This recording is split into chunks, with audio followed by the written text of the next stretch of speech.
60-second adventures in religion. Number 4. Religion as a virus. Richard Dawkins is an atheist, evolutionary biologist, and probably not someone you should ask to be a godfather. He said that religion and science can't sit side by side because belief in God doesn't stand up to scientific scrutiny.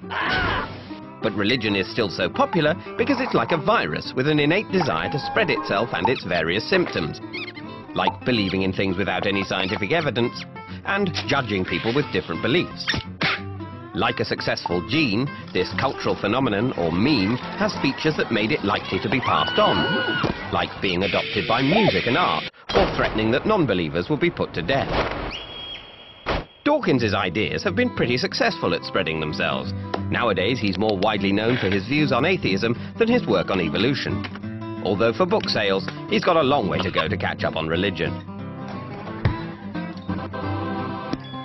Maybe he should try some viral marketing. Thank you.